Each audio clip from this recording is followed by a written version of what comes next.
English. And we're live. Hello and welcome to the 117th episode of Game Theory Gang. I'm Maddie Allen with Brisology, Tobiwan Hexobi, ChrispyMan of HEXfire.io, and guest Johnny Chaos. Welcome. Pure chaos. Welcome, Tony. Boy, howdy. Happy Tuesday, everybody. It's never a dull moment in HEX and the RH ecosystem, huh? Well, yeah, let's go ahead and get to our top story because I know that there are whales watching and they want to know what's going on here just like everybody else does. So the news that's been brewing for quite some time is that there's this post that Nuclear Herbs made today, and I think it's worth reading because it's there are things that Nuclear Herbs can say with precision that I can't say so much with precision, and this is breaking news. This just came out, so very important to cover it. So this is a pretty long post, but what can I do? I'm going to read it, and in the end, I'm going to point out where a donation address has been posted to create an amicus brief in South Carolina to stop a class action lawsuit against HEX that could be really helpful to everybody in the ecosystem. But we're only asking whales to donate at this time because we understand other people are down bad. So what do you guys think? Should I just go ahead and read this? Yeah, because I don't, other than you talking about it now, I don't know anything about this. So. Okay. So Nuclear Herbs does a lot of commentary here. Nothing he says is legal advice. He's a mostly retired attorney, Navy vet, 2X Ironman, a finisher, and he's really into hockey. So he says, okay, this is both unintentionally hilarious and pretty serious at the same time, so please listen up. Some dude named Noah Vian, a recent college grad who lived with his mom in 2021. Oh, he froze. Take it away, John. I'll take it from here. A recent college grad who lived with his mom in 2021 and quite literally sold hot dogs out of a Lowe's parking lot in South Carolina under the name The Grumpy Wiener. Maddie's back. Tag back in. Oh, is he frozen again? Shit. Yeah, he's frozen again. The Grumpy Wiener sued Richard Hart after apparently losing a few $100s in HEX. His attorneys filed a John Doe lawsuit hoping to keep his name hidden for as long as possible, probably for the obvious reasons above. Maddie? You can tag it. You're back. The Grumpy Wiener. Wow. The complaint was filed in 2022 in the Court of Common Pleas. Who knows what they do there in Florence County, South Carolina? Yeah, I don't know where that is either. And seeks three things, one of which is the reason I'm writing this, says Nuclear Herbs. They're seeking to certify the case as a class action and want the court to issue a declaratory judgment that HEX is a security. Then the other two claims pertain to violations of SEC Rule 5 and some South Carolina securities law I've never heard of. That would be on the table. Importantly, Richard has not appeared in the case. Default has been entered against him after the court somehow authorized service by telegram message, tweet, email, and some other dumb stuff. Since I have never talked to Richard, says Nuclear Herbs, I have no idea why he didn't respond, but I can guess that if you had to pick one of two cases to appear and defend, it would be the one filed by the SEC and not some hot dog vendor in a Lowe's parking lot. It is conceivable that appearing there also might create issues with RH's personal jurisdiction argument in New York. But you'd have to ask his legal team about that. Still, there is real danger to having that court issue a declaratory judgment that HEX is a security, Because you've all been to Pulse Chain Law School, hashtag, you know that nothing this South Carolina judge says is binding in Richard's New York case. But we know that the SEC has conveniently left out important facts in recent cases, like the fact that a court issued an order without telling the judge that the other party never appeared to contest the case. So do we trust the SEC to be honest this time around? Hell effing no. There's a hearing approaching fast. It's coming up on Tuesday next week as to whether to certify the case as a class action. Since there is no opposition to that motion, it very well may be granted. The danger is that the court also considers the issue of whether HEX is a security, which again, at this point, is uncontested by anyone. So Maddie Allen, hey, that's me, has been putting in work talking to lawyers in South Carolina, a job you really don't want, believe me, and found one willing to draft an amicus brief on short notice on behalf of... And he froze. Oh. So let's just throw in the joke here. He bought the highs to sell hot dogs at Lowe's. Bo-dum-bum. Thank you, ladies and germs. Johnny will be here all week. Maddie, back to you. And he's kind of grumpy. So somebody's found a lawyer who's willing to draft an amicus brief on short notice on behalf of Hexicans who don't think this class action is in their best interests. It's sure as shit not in my best interest for some D-wagon attorneys in South Carolina to get a judgment for millions of dollars against RH or for HEX to be declared a security. Maddie's going live here very soon to discuss this further, but the short version is that he is going to be posting a donation address and is asking only whales to contribute to the drafting and filing of an amicus, which is apparently going to run around 100 to 200K. That seems like a lot for a brief, but as we all know, security lawyers aren't cheap, and asking any lawyer to do shit on an expedited basis just means you're asking them to put the rest of their clients on hold and get your shit done ASAP, and that costs extra. Nuclear Herbs spent a decent part of the past weekend reading every filing in that case and tends to agree with Maddie that there needs to be something filed that gives the judge something else to evaluate other than the plaintiff's one-sided rendering of facts and events. Since Richard hasn't, can't, or won't for whatever reason, Maddie's idea is probably the next best one. I wanted to get this up before Maddie goes live tonight. I'm sure he'll have a lot more to say. Nuclear Herbs is going to be watching Florida kick the shit out of Edmonton and take home the Stanley Cup. Here's the news article where it shows this hot dog vendor and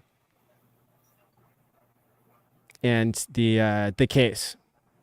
I swear I did not know anything about the hot dog vendor when I was talking about everybody wants to open up a hot dog stand. Did you say that? Yeah. Well, I was talking about basically the trend in crypto about everybody wants to open a hot dog stand because they see a person running a hot dog stand. Oh, look, that guy's making $2,000 a day. Well, I can make a hot dog.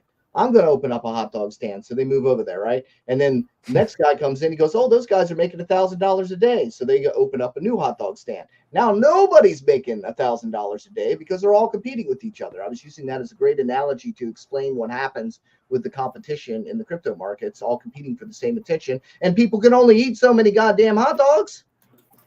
So, but I didn't know anything about this until then. That's right.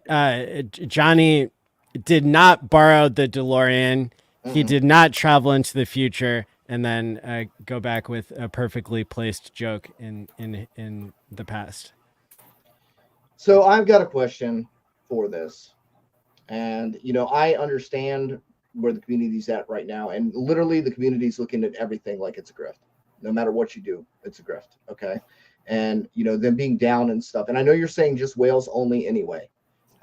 And the problem with our community is they do have a feeling of responsibility that they need to support. You know, you were talking to me about being the named plaintiff on this particular amicus brief. But my thought is, have you reached out to Coffee yet about having a submission of the amicus brief that they've already paid for? Because that is a public document. That and that's exactly what Hex Monkey is suggesting here with the $20 super chat. I wish it would be that easy as to just submit what has already been created by Robert Barnes, the attorney at Nelson Mullins in Charleston, South Carolina. Like, seems very up to speed and understanding that they can build on the information that's already been collected. But in order for this court to hear the best argument, it's going to have to be tailored for that court and the laws of South Carolina. And so another lawyer, all the information that, you know, Richard's lawyer team like released since that original amicus brief, there's a lot going on there that would be necessary to make the strongest case. And so, does that answer the question? Did I cut out? Yeah, it's pretty much the lawyers. Nope, you got to pay us. Yeah, I get it. Everybody got to get a cut. And so, I've put up a donation address, and I don't want people to get scammed, so I'll read the first part is 0xFCFDF9. In the middle, it says CC14774. And then at the end is C9BF5E. So I've linked that in the tweet and the YouTube, but take special care if you're a whale that wants to contribute. You know, we've had listeners of this show contribute before 100K to Aubrey de Grey. I think this is a similar situation where, where it's the same amount being asked for, and this, as you heard from Nuclear Herbs, could be really important in making it so that, I guess, the South Carolina case isn't used against Richard in the New York case, and somebody can stand up for Hex and say that that as Hex holders, we would be negatively impacted by somebody suing the founder and a court not hearing the other side of the argument and suggesting that Hex is like an unregistered security, which is certainly doesn't appear to be the case from all of our understandings. So. Yeah, and I'm concerned about this scaring the audience again, thinking that this is going to have some kind of impact. First of all, I don't care if they call it what they want to call it. The code still runs. They can name it whatever the fuck they want to name it. The fact is, first of all, Johnny's not asking anybody for any money anywhere. I'm clarifying that right now. I'm here because Maddie asked for somebody to be the plaintiff on the amicus brief. Somebody has to come forward and somebody has to be named, give up the real name, dox themselves for no good reason, to represent this and communicate directly with the attorneys to help them put together the amicus brief. Yep. So. Yeah, and we aren't starting from scratch. You know, all the past arguments that have been developed will be able to be used here, to my understanding. And I specifically asked about that. So this is, this is a situation where whales have trusted me in the past, and I've, been able to show with on-chain behavior that 100% of the money from the Hex conferences, went to pay for the conference in 2021, 2022. The Hex badges, you can look at the balance in the address for that, and it's all there. I subtract out the monthly payment to Twitter, and it goes straight to them. So in this case, receipts will be posted, and that's you know, a similar situation as before, where you know, my 3.5 years of consistency is the you know, that's going to be what people look at to make the decision, if you're a whale, of whether you want to contribute half or a quarter of the cost of the 100K that's needed at this time. And I don't like asking for money. I'm not doing this due to benefiting me in any way directly. 100% of the funds are going to the lawyers. It's you know, it's just what I'm doing to volunteer, because if you know, if nobody does it, it doesn't get done. And because there's always a first time, I've never heard of anyone getting money back from an attorney. But I'm guessing if they're able to get this thing handled quickly and easily, that you know, and it comes in under 100K, and there's been that much donated, it's all on the blockchain. It'd be simple enough for that for the balance to be sent back to the donors, and I'm sure Maddie would facilitate that. Yes, that would not go to me. I don't want the headache of. I don't think even if the South Carolina judge says it's a security has any relevance whatsoever anyway, because they're not the ones that get to say whether or not it's a security. The SEC, no jurisdiction, right? So they have no jurisdiction to declare it security. That's what they're asking the judge to do something that is above and beyond their power to actually declare. Well, but it's my understanding from multiple people here that they could say that, unfortunately, even though it wouldn't apply. It wouldn't apply federally, but the SEC could use that against Richard, even though the federal court would not give it much weight at all. But it's that's part of the problem is that the South Carolina judge could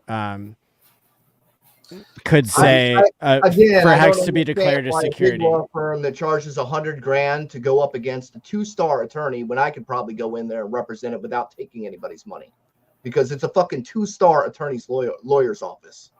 You know, is there a way to get just freaking power of attorney to go in there and represent on behalf of the community without having to even write an amicus brief? Because there's nothing I don't think it requires that kind of money, because they don't have jurisdiction. They're suing a fucking gumball machine. Yeah, but courts get mad when nobody shows up. And in this case, we're not asking the common holder of HEX to pay anything. We should be cheering on the whales who seem to always do the right thing and seem to look out for their interests and be even benevolent in the cases of the ones I'm thinking of. So it's, you know, we could be divided as to like how much this would cost or how we could do it a different way. But for me, like, I want to point out the opportunity we have to like stand together and like all be enthusiastic that like, hey, if the whales want to do something, they can. Each of us can contribute in different ways. Many of us will not contribute financially to this, but you can cheer it on, you can retweet it, you can like it, you can make sure that your favorite whale is aware that this is happening, and you can, you know, not blow it out of hand. This is an opportunity, and it's something where we can stand out in crypto history as a community that it gets something done and it gets along. This guy kind of reminds me, he's like the physical embodiment of devs, please fix this. Devs, fix this. Josh, they don't have jurisdiction to call it a security. Look it up.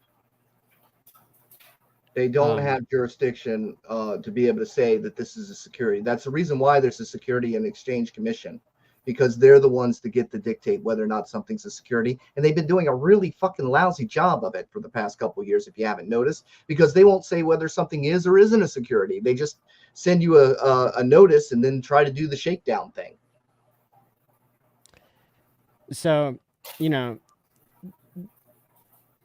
I'm going off of multiple experts that are like not all incentivized the same way. And that's what I'm using as like the basis here. Again, I don't think that like, I would love to defer us, to Nuclear Herbs, and I would love to send him there. Yeah. But unfortunately, Nuclear Herbs can't go there, and somebody's got to do it. Yash, would you like? well, to here he is. He the said it right here that HEX could be declared a security by a South Carolina judge, including a judgment for millions of dollars against RH in the worst case. And that's part of the reason why this is such an opportunity for the community to tell the court that that this isn't in our best interest and to stop it from being a one-sided thing. Courts don't like it when nobody shows up. This is a way that the community could show up, and that it helps. So Richard ends up paying $1 million, and then the guy gets $5.50 because the attorneys take the rest. And then he realizes that he's a dumbass and he shouldn't even bothered with the case because now everybody hates him and knows where he's at. Yeah, it's you don't want to be the grumpy wiener dude right now, I guess. Yeah, well, I mean, and not to be contrary to what Maddie and Nuclear Herbs and others are advocating. I mean, just I guess I don't want to say I want to be the devil's advocate because it's like, I mean, this is concerns I have myself just because the numbers seem big, right? But I also understand that, SEC attorneys are expensive. And I just went through some court stuff, fighting a principled fight over a small amount of money that was owed to my parents and spent 4 times the amount of money that we ultimately got. So I mean, I get how legal stuff can get expensive really fast. The thing that comes to mind for me is this a situation because it's at a lower civil court level at this point? Yeah. Are we trying to use a diamond tip drill when it could be shovels? Like could it be like a bunch like me, you, everybody, like how many people signed that petition? Like how many people would be willing to write letters to that court to express the other side of it? Would that be as or maybe even more effective? I mean, I understand an amicus brief is pretty fancy stuff, and that's respected in legal circles, blah, blah, blah. But, it seems to me like sometimes, things can get done in a more kind of folksy way. Not to suggest like South Carolina doesn't have real laws or real judges. Okay. I'm a folksy guy. So, I mean, I'm just thinking out loud. Nuclear Herbs is probably watching on replay because we're streaming over the Stanley Cup. And he's probably yelling at the TV screen like, "Stop it, Tobiwan!" South Carolina, the court is real and the laws do apply. The idea is somebody needs to show up on Tuesday of next week and get an extension. And I've provided the whales in the community the exact name of the lawyer. The law team that would be best, the best person to handle this given that particular court in that particular county. And it's going to be up to them, like whether they want to, make a donation that might end up being in a huge interest, in a huge advantage and benefit to everybody in the community. And so again, instead of like trying to reinvent the wheel or come up with a different way to do this, like, why can't we all just come together on the way that's presented? Instead of spending $100K, why not just spend $5 on a wrench attack? Because we don't promote violence on this channel, among other reasons. But look, hang on. I just to be clear, it's like I'm not shitting on it. It's like I know there's certain things you just don't cheap out on. And if there are whales in the community that are willing to foot the bill for this, because I get it. It's like it's been a long, bloody bear market, so I'm sure that many will just have a visceral reaction to this without even thinking it through. This is specifically focused toward people that can afford it. that want to contribute to kind of help get this thing off the radar. You know, and I would obviously this has opened up conversation. So if there's other options available that, you know, maybe the people that have been consulted thus far are not aware of, fire them off, man. It's like, this is a community effort, right? This is not a centralized thing. So if there's other ways in which we can have some sort of representation there, so it cannot have a summary judgment, that to me seems prudent.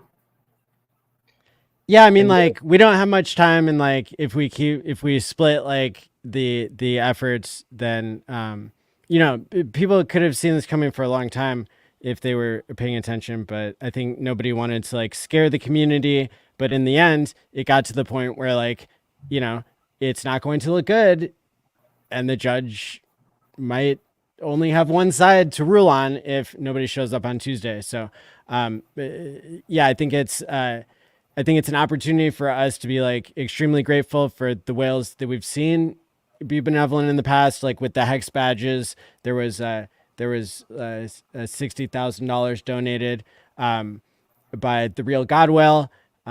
You saw also donations from somebody I called the Longevity Whale, was somebody who donated $100,000 to Aubrey de Grey's legal efforts, and that was able to cause a court win for Aubrey that was several millions of dollars of the money that was donated, that was meant directly for him.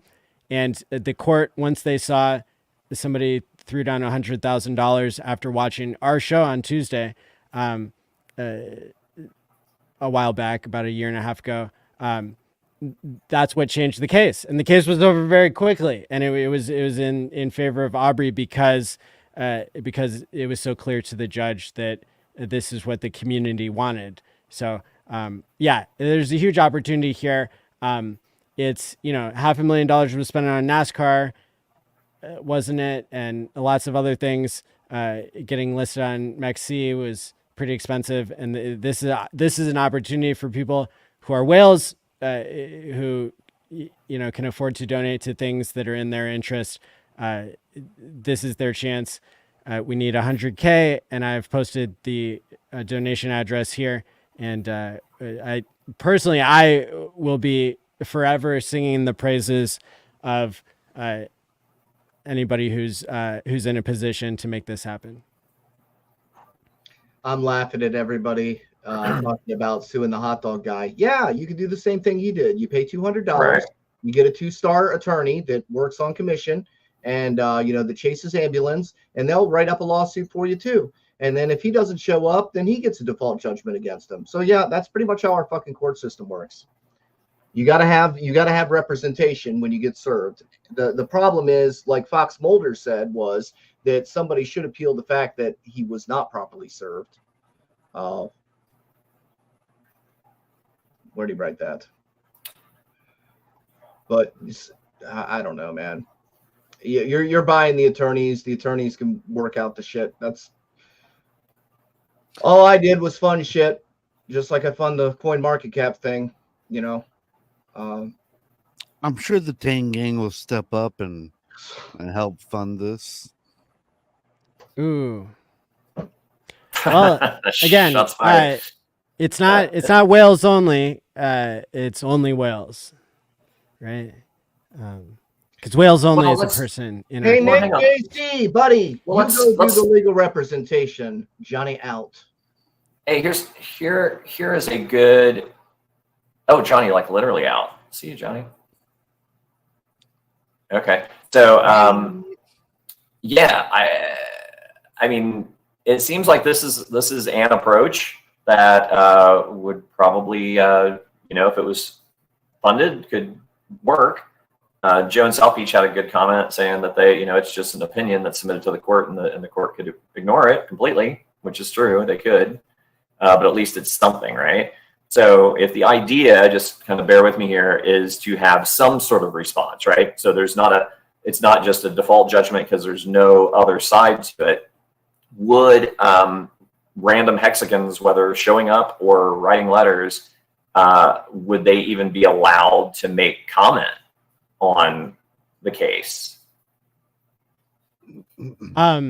Yeah, like, so this is an area where, like, you know, if you need brain surgery, you don't like, you know, you don't go on YouTube and like source ideas from the comments. You get somebody who knows how to do brain surgery, and you overpay them because you don't have a choice, and then you get to live. And so that's kind of like, that's the analogy that I would create here is, you know, we need to trust the experts. I know we like to verify things, and you know, this is you know, this is really an opportunity. I think that it will be criticized, but when we look back on Hex history, I think that this could be a very, very, very historic point where you know, people say, "Wow, that the whales stepped up, other people did their part, and you know, victory was had." Because you know, if basically if Richard's case is strengthened by him not showing up in South Carolina, then, and the community shows up instead with an amicus, that becomes really powerful, because then what the judge would otherwise rule if nobody showed up can't be used by the SEC in the New York case. And if the New York case gets thrown out because of no personal jurisdiction, then that is a win that would, you know, be considered by every court forever. So, I mean, that's the scale that we're tipping on right here to really win the war. Is this is a battle that needs to be won, and it's a battle that needs to be won by the community. So, we'll see. We'll see if any money comes in. We'll see who steps up. This is you know, there's more than one way to skin a cat. It's like go ahead, Toby. Mine too. But if there's people, like I see, you know, there's lots of comments flying. And, you know, if people have other ideas, that's kind of the great thing about a decentralized community. It's like, you know, there is nothing, just like Johnny taking it on himself to, you know, bring the case against CoinMarketCap. You know, there's nothing that says any individual on screen or in the chat or in the community or, you know, a silent investor or even a bystander couldn't, you know, make efforts in some regard to get this thing tossed. But Fox Mulder made a good point, though. It said, you know, and he's an attorney, saying, I am an attorney, but this isn't really my area, but need motion to vacate the default. I just don't know who can file that besides a named plaintiff, right? So the amicus brief can be submitted by whomever because it's a legal opinion that's written by an acknowledged member of the legal community, submitted to a court. And short, right? So I don't think that has to have any connection to the plaintiff. It's just, here's an opinion, you know, a legal professional opinion on the matter. But as far as like filing for an extension, you know, filing for a vacate, those kinds of things, I don't know. I mean, those are attorney questions, right? Those are questions for an attorney. Yeah. So it kind of all loops back around to where it's like you need representation of some level. You know, is 100,000 a little bit of sticker shock? Sure, but I mean, SEC attorneys are expensive, and like Johnny said, and I think, Nuclear Herb said in his post, if you're asking them to do something on the quick, you are going to pay, you know, double, triple time to make that a reality. So I think that's kind of in the cards there. And if they have all the other information at their disposal, hopefully, you know, they can get this thing knocked out pretty quickly, and maybe for a lesser sum than they quoted, you know? So I don't know. I just want to say that this is like completely out of my scope. You know, I don't know anything about the law. I'm not going to pretend like I know anything about the law. And I just learned about this just as I was getting on the show. So it's kind of hard for me to really comment too much about it. I don't know. It just seems a little ridiculous. It seems like Richard and his 11 attorneys should have this under control. And Okay, I so don't know. It just seems like it's great to be brainstorming and to like come up with all these legal theories, but like that's setting back all of the work that I've done. So like I don't believe that Richard's team can deal with this because that would be making the case for the SEC that he does have personal jurisdiction, which would make it so that then he has to fight the SEC instead of getting the case dismissed. So this is very important. And like you guys, like guessing that there's some cheaper, easier way to do this, like, Maddie, you're a therapist. You have to understand the value of validation. It's like this is us voicing what we're going to become and push back on this. People are going to think, hey, I think it's not outside the realm of possibility for people to think like, hey, he's got a team of lawyers. Why would they ignore it? They must know what they're doing. So I'm just saying that it's important to voice that, and let those people feel heard and they're not alone in thinking those things, but in the same breath to bring it back around, right? To be like, hey, if you're going to try to contest something in a court of law, you're gonna have to lawyer up, right? So if it's a SEC related thing and you want someone of that caliber, it is an expensive endeavor. I'm not putting up any money for it. I would hope that the whales are able to step up. You're not being asked to. Exactly. Yeah. So whales only. It says it right in the post. So it's like that's right. Where I hope people understand the intent behind it. It's like this is what Maddie has put a fair amount of effort into and talked and got a lot of legal opinions about the way to handle this and was put in touch with this particular law firm that he spoke with. So, I appreciate that Maddie's put in that effort, and I'm certainly not trying to take away from that at all by sharing counterpoints. It's just that we're in a public forum, so I feel like we need to kind of acknowledge to the community out there that's looking at it, like, what the hell? Like, we hear you. We feel it too. Maddie probably did too at the beginning until he started hearing otherwise. I would donate, but I went all in on Maddie coin at $15. It never went that high. I'm just joking. You are joking. So, and people are asking questions that are reasonable, but have been asked and answered in the post by Nuclear Herbs. It's conceivable that appearing there also might create issues with RH's personal jurisdiction argument in New York, but you'd have to ask his legal team about that. So that is a really, really clear hint that, that's the case and that's why this is so important. So, there were lots of puzzle pieces that had to come together to understand WTF is going on in like the legal world of HEX and like what's a potential way out? What's a potential way to get a fairness and justice served and to stop the suffering, stop the bleeding of the HEX holders? And I'm a HEX holder. I'm not being asked to donate to this. I'm stepping up as a volunteer to do the right thing, no matter how much criticism I get.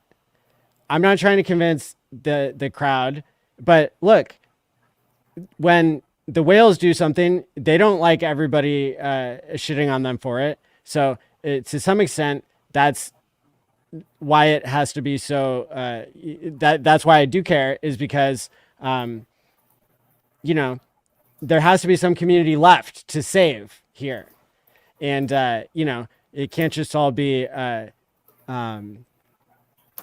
grumpy wieners, because that's what the name of the business is. Of the guy who's suing HEX and Richard. So, again, to summarize, it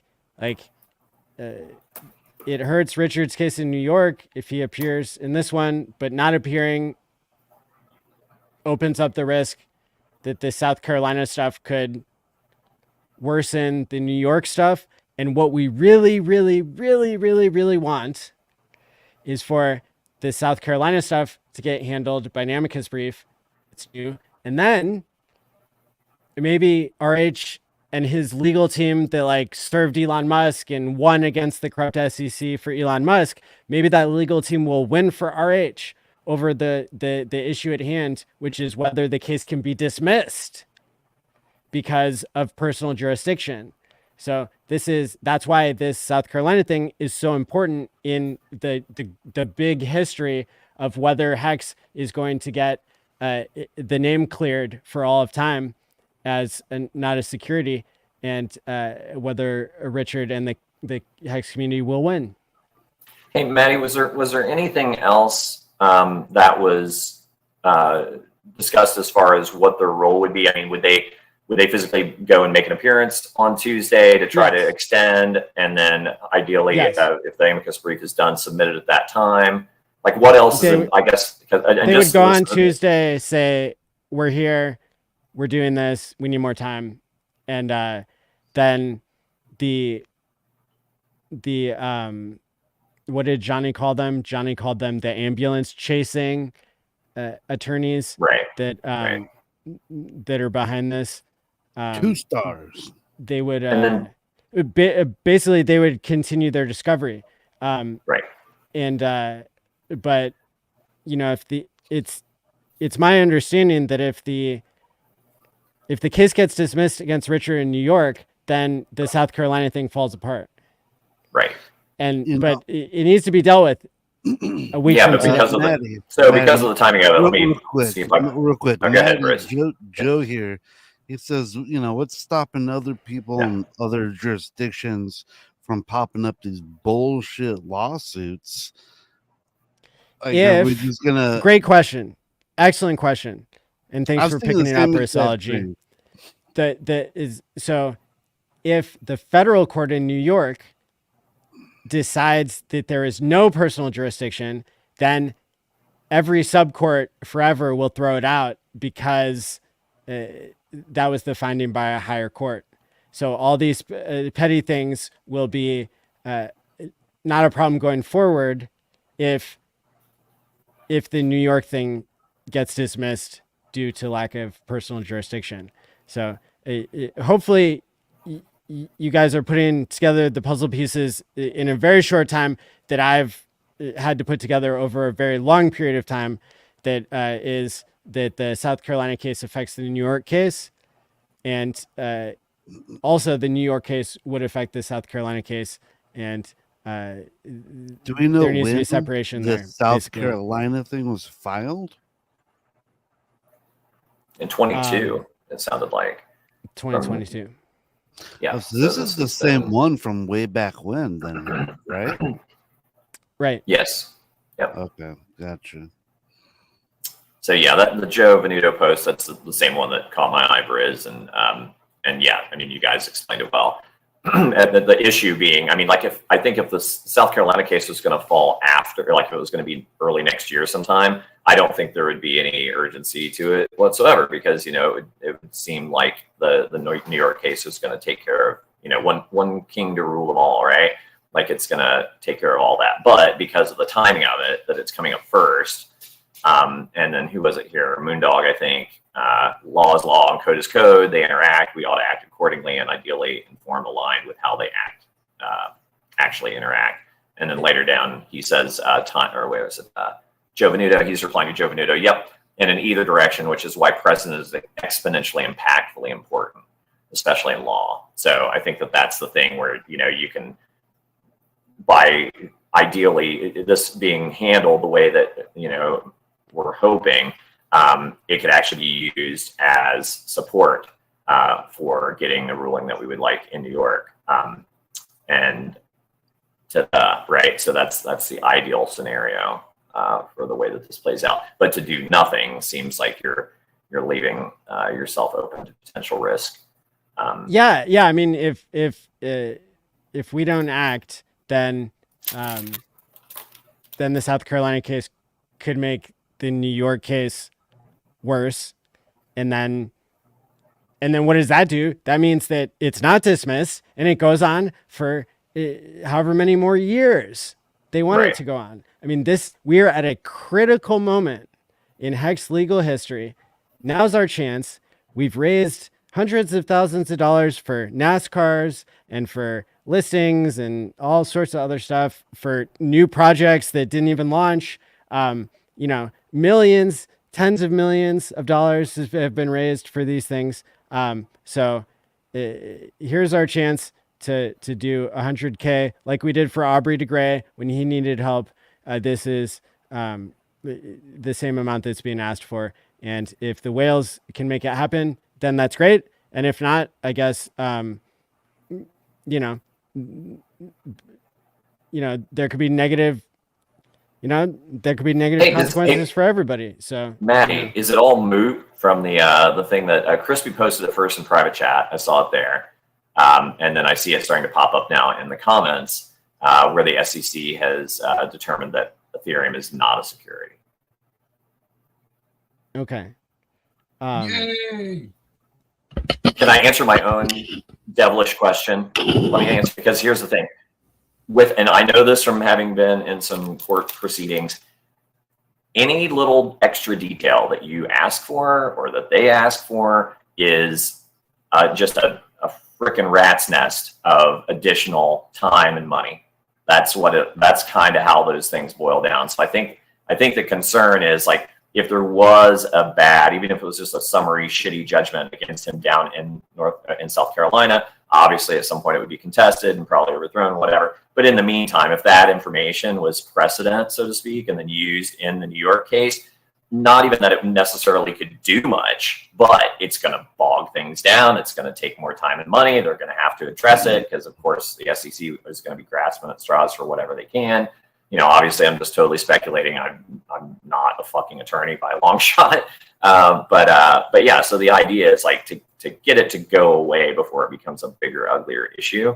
But yeah, things like this post from Consensus certainly help. With ETH being deemed not a security, Pulse being a copy of said coin. There you go. Right.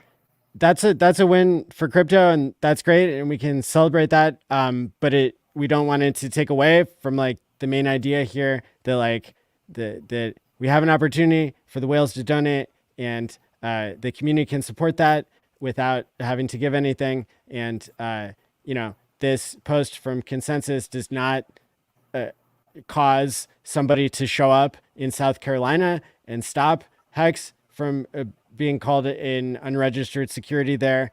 It does not stop them from creating this negative outcome for having a class action lawsuit against HEX going forward for however many years to come. Like, this is, you guys are thinking very optimistically and thinking on the spot. And I normally welcome your pushback, but hopefully I'm answering the questions in a way that makes people realize that action is still needed.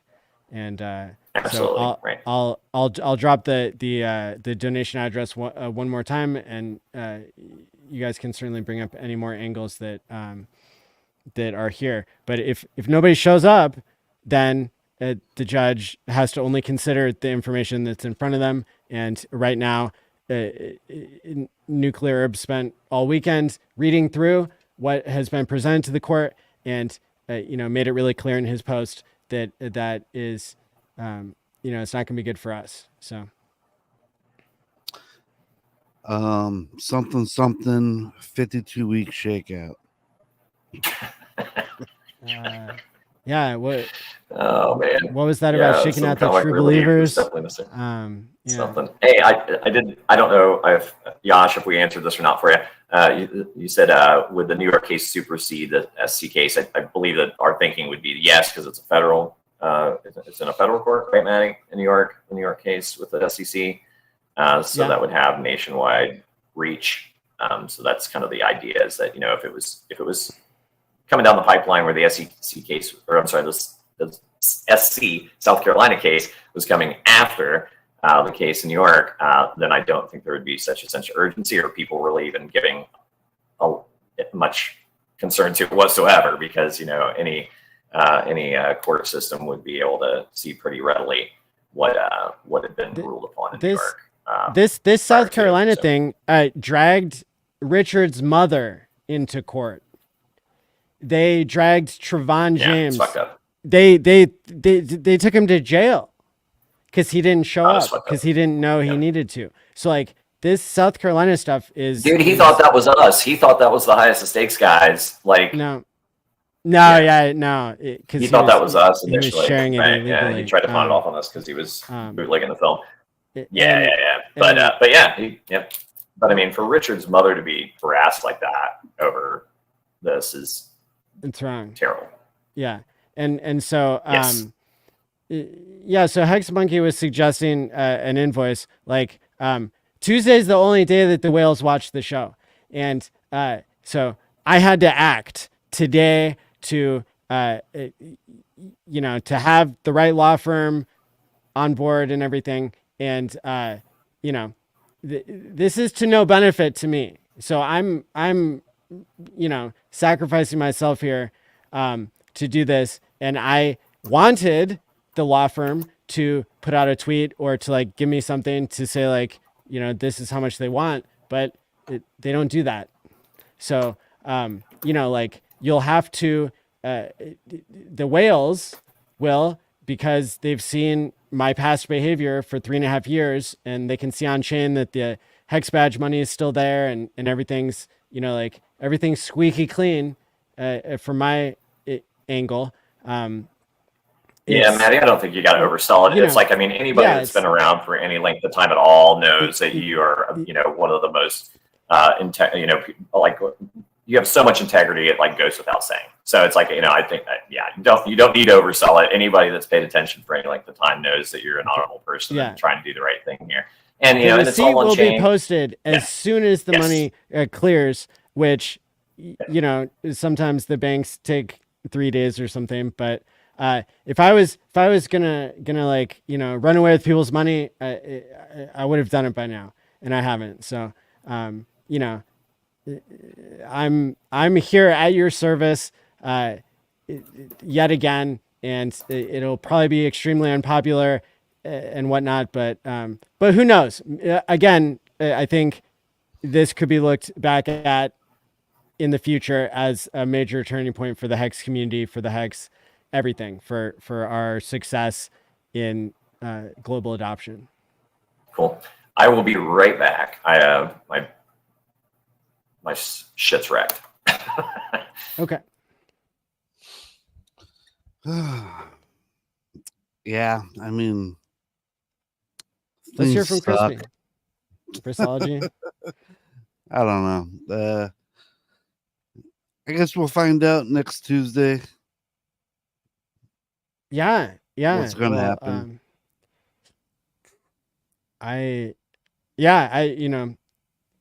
We'll see. We'll see how it goes. Crispy, man, what's your take on all this? I mean, listen, I have no idea. I don't have a lot of detail. I understand what you're going after. I mean, I have the detail you provided, but I mean, I don't have the knowledge on this. So yeah, I mean, I get it. I get why it might be useful, though. A lot of these things, and this is just like in general, and maybe that I can speak about like generalities. There's a lot of things that happen in life like this. I mean, not like crypto, but I mean, if you're trying to protect yourself, most people will get a lawyer if they've been arrested, and most people will show up so that they don't get some sort of other consequence out of it, right? And they will attempt to address things, right? So I get that this is a special circumstance, but so it all makes sense to me logically, for sure. I don't know. I can't tell you the outcome. Like Bruce said, let's wait till next Tuesday. We'll find out. I understand your concern, Maddie, and it's valid. I don't know. I'm just really not that bothered by this, to tell you the truth. I mean, this seems like it's been a long time coming, and I mean, we saw this guy foul this a long time ago. Do you want? Well, but do you want many more years of pain with the SEC case? I think I don't think it really matters. I'm gonna tell you the truth. I'm gonna tell you the truth. I don't think it Okay, matters. so I just don't the think it legal matters. experts like I think we nuclear got herbs, sacked, Daddy. like the attorneys in South Carolina, like you know, there's agreement here, Briz but is right. but I can't convince Brisology. And Briz is always right. you're threatening the success of my campaign because you're putting doubt into the minds of the whales that this isn't needed. Nobody likes parting with their sweet millions of dollars or even $1,000. And so, you know, Are you talking it's about like, me? it's like, Sorry, how- Maddie. I don't Brisology, mean to undermine you. like, how does it benefit you to be against this? Like I really want to know. Like, there's only upside for you, but somehow you're still shitting on it and making Well, I it don't less want likely people- for us to succeed. All Like, right, I'll are tell you you a how. Fed? Are I'll you tell like you here to how. shut down HEX? I'll What are tell you how. doing? Maddie, do you want to hear, Mustache is the hear Fed. why? Hit me. Because I'm putting my reputation on the line, asking people to send their money in. Well, but And we're You're not. only You're not for the asking. whales. And it's not not. any people. It's people who have donated in the past. Okay, how about this? I give you permission to take the LP funds from Maddie Coin and use that. That's not appropriate to ask me to rug a token that has my name in order to pay a portion of the legal fees that, you know, it's not my job to pay the legal fees. Like, and it's not the whale's job either, but there is a history of whales doing what's in their own best interest because they have hundreds of millions of dollars of HEX. And because they want to be benevolent and they want to be loved and they want to help the idea of HEX and delaying gratification, they want the long-term people to win. And like, so, you know, I don't know if that was a joke to like take the Maddie token LP or what, but like, I'm presenting, you know, like I am putting myself on the line and all you have is upside as somebody who's not being asked for money. And you don't have to do anything, but you know, not shitting on it would be helpful. Oh no, we're gonna have to. What happened? Man, I think my connection's still wrecked. I can hear you guys fine, but it's like the videos are jumping in and out. So I don't know. So if my shit's all wrecked, somebody tell me in the chat. But yeah, I mean, but your audio's good. video's wrecked. videos jacked. Like, Okay.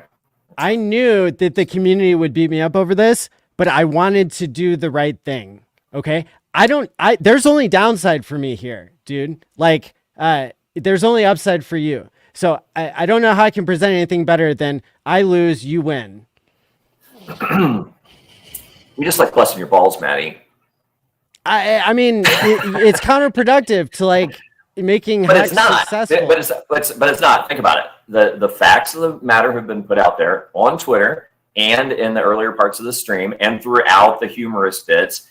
That we do try to keep it entertaining as well as as educational. If the whales that this is focused toward are watching, I would imagine that they would probably appreciate some levity in these trying times, especially if they're going to loosen the purse strings to try to help avert a potential issue in South Carolina. So yeah, I mean, I think it's all good. Personally, I mean, you know me, I'm always looking for a silver lining. Briz loves to throw a little salty humor. That's Briz, bro. that's Brisology. So it's like I don't think there's any disrespect meant or from any of us. I mean, it's like, but it's like and I can only speak for myself here. My thing is like, from looking at the chat and just kind of intuitively understanding like how people are going to respond to these types of things. That's where I feel like, we don't need to beat it to death, but it's like we do need to at least acknowledge to some degree that people are going to be like, hey, Richard's attorneys aren't doing anything about it. Do we really need to do anything? I mean, that's not a crazy question for someone to be asking. And then we addressed it, and then it's like, well, what's the downside if like nothing gets done? Well, we addressed that too, and how that could cause further delays and upset in the New York verdict. So, Yeah, I mean, this is the good thing about long form communication, right? It's like that's why I had my little snarky post on X this week about people that don't like my long tweets, right? It's like there are nuanced things that need longer discussions, even longer than like long text threads on socials. You know, that's why I like coming on Game Theory Gang, where we can actually talk this stuff through, and then people are less likely to get it twisted, right? There's still going to be some. They're going to pick and choose what they like. They're going to be like, oh, God, here's the Game Theory Gang, like asking for money from the community while they're wrecked. It's like, well, hey, you know, if that's what you want to take away from this, then I'm sorry that you don't listen well. I think it's been explained pretty clearly, you know, what the intent of all this is. You know, hopefully something happens between now and then that it's just, you know, maybe now that Nuclear Herbs has outed this guy, he'll realize what a quagmire he stepped into and try and withdraw the case. Who knows? I mean, something else bonkers could happen, but it doesn't hurt to be prepared. And if the whales want to step in to handle the legal expense on something like this, I don't see any problem with, you know, putting that information out there. So, I mean, that's why I'm on the stream talking about it. Yeah, I think it's wishful thinking and an imaginary positive to think that the case will just go away. I've heard lots of cope reactions, and in the end, I think that the best bet is for whales to step up if they so please, and they will have my undying gratitude. I will sing their praises for years to come, and you know, it's you know, let's do this. Let's make it happen. You can send USDC on ETH or Pulse Chain. Only the contract address that's shown on the screen, or only the wallet address that's shown on screen. Don't fall for imposters, because they're out there. And something else I just thought of. It's like, if you think about like the way that Richard and his team has approached this case by throwing the kitchen sink at it, 11 of like the best attorneys that money can buy in the United States, like, you know, leaders in their field. You know, do you think that's just because he's trying to like make a personal point?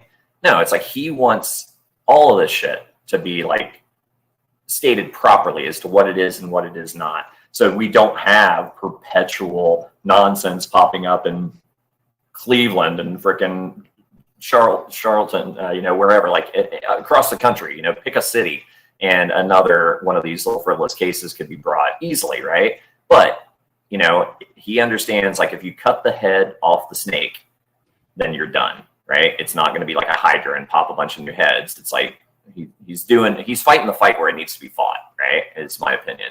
And, you know, and maybe they're not, you know, maybe it is some sort of like, you know, nuanced situation where it's like, if they do respond to it, then that is in a way potentially compromising the jurisdictional point for New York. And that's why they're kind of rolling the dice with just ignoring it. And hey, that gives us an opportunity to step up as a decentralized community, as not part of a company, and say, this is bullshit.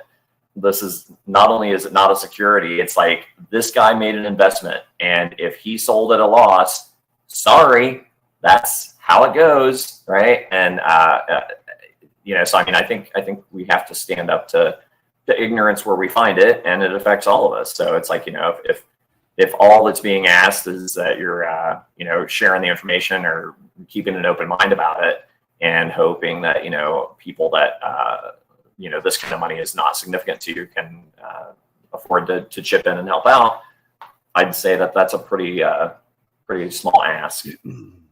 Yeah. And he sold his wiener at the Lowe's. Yes. Because the hot dog Apparently. stand is in a Lowe's home improvement parking lot. And Yes. Wah, wah, wah. we appreciate the irony. Bought at the highs and man. sold at the lows. The irony. Yep. The irony of it all. Well, in the meantime, right? Not that this wasn't an important topic, right? The other topic, it seemed like that's a pretty big deal, right? That Yes. They're not, you know, the SEC announced, according to consensus that they're not pursuing the case of Ethereum 2.0 being a security. That's a big Pretty- deal. That's a pretty big deal. That Good. could have Breaking that news. also could have, I imagine, could have some serious effect on what happens with Pulsion. I mean, how could a copy be claimed? I mean, it doesn't clear the other types of weird stuff that was written in that, that original complaint, but it should help. Yeah, I agree. It helps if the case goes on past personal jurisdiction. If we can win in New York against the SEC before the facts of the case are considered, where they're first considering only whether the court has jurisdiction or not over Richard, that is where, that's where the real victory is at. Is like if the court doesn't even make it to the part where they're having to consider the individual facts because they realized that they can't even, they don't have jurisdiction over Richard in the first place. And that, so that would be a much cleaner, more decisive victory than winning on the strength of other arguments. Christopher Freeman brings up a good point in the chat there. It's like, if the case gets thrown out, can we bill this kid the $100K for the legal fees? Probably not, would be my guess. However, as was discussed earlier in the stream, countersuits are kind of in the game, right? I mean, that's kind of how our system works. I had a case recently and they countersued me. That's just the nature of it. And it just ended up being a lot of money for the attorneys and not any really for anyone else. And that's kind of how that goes, unfortunately. But we got to the truth at the end, which was good enough for me. But yeah, it's, that's not outside the realm of possibility. I mean, I'd assume that anyone could choose to take a legal action against him in kind. For the dismay his frivolous case is causing. So not advocating that necessarily, but hey, it could happen.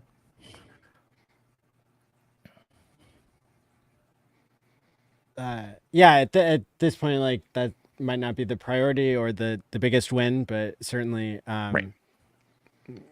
Frivolous lawsuits should be seen negatively.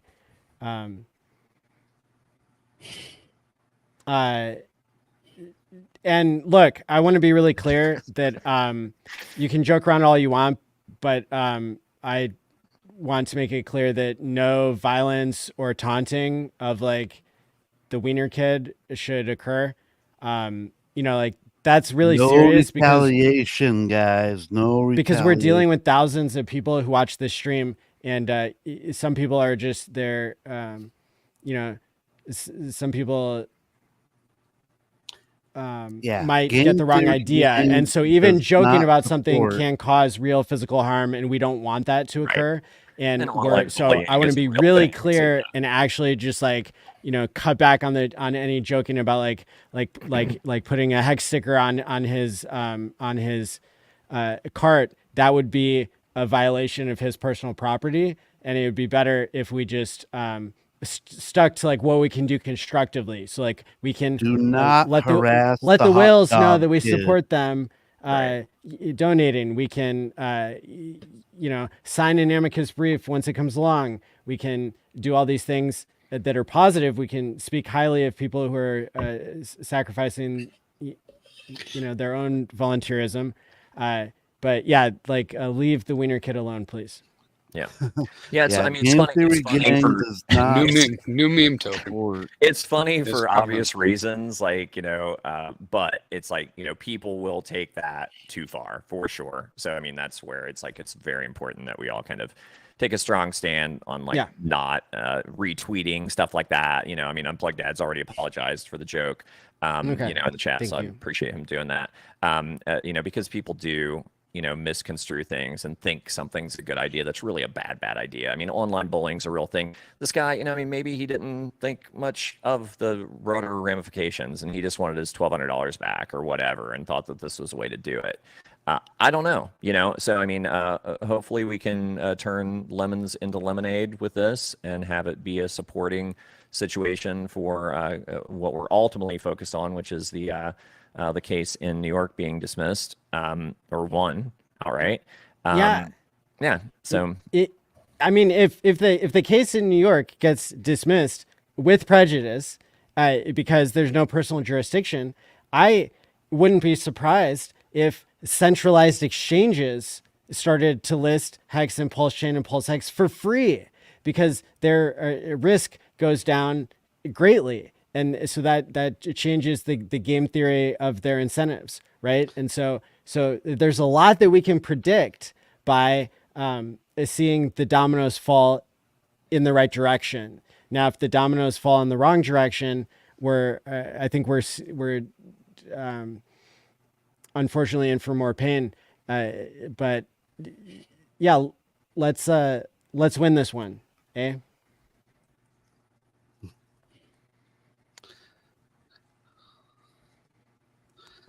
Somehow I find that to be hard to believe. Shit. What was that last thing you said? I just totally lost my about like thought. centralized exchanges having lower risk. Yeah, I don't know. Somehow it if makes the SEC case gets I don't settled think- in Richard's favor. I don't think people are going to start listing us if we win. I think they would have listed us a long time ago, but I don't know. It's hopeful to think about. Yeah, I mean, like Kraken isn't hostile. Maybe Coinbase is. Kraken. Anyone usually who does the hasn't right listed thing. us is hostile. Well, or their lawyers are telling them, you saw Kraken like put out a call to say like, hey, people like suggest the next thing we list, but then their team of lawyers has to look at it for legal risks. And you've already seen Kraken get attacked by the SEC for offering certain things that were in the gray area. And so I'm telling you, it's not a sure thing, but this will, if Richard wins in New York, that would take us way out of the gray area. It would make Hex one of the most certain things, I guess, like Ethereum and Bitcoin are now, having precedent set, statements set. You'd have to ask somebody who's legally knowledgeable whether the SEC finding, or whether the federal court finding no personal jurisdiction in the Richard Hart Hex case, whether that would be even stronger than what the SEC just came out and said about Ethereum, because the SEC is flip-flopped back and forth about Ethereum. They said in the past that it wasn't a security, then they said it was, then they said it wasn't. Whereas, the court is perhaps a more definitive answer. So how cool would that be if Hex and Pulse Chain were more certainly not a security than even Ethereum? That'd be pretty cool. That'd be pretty sweet.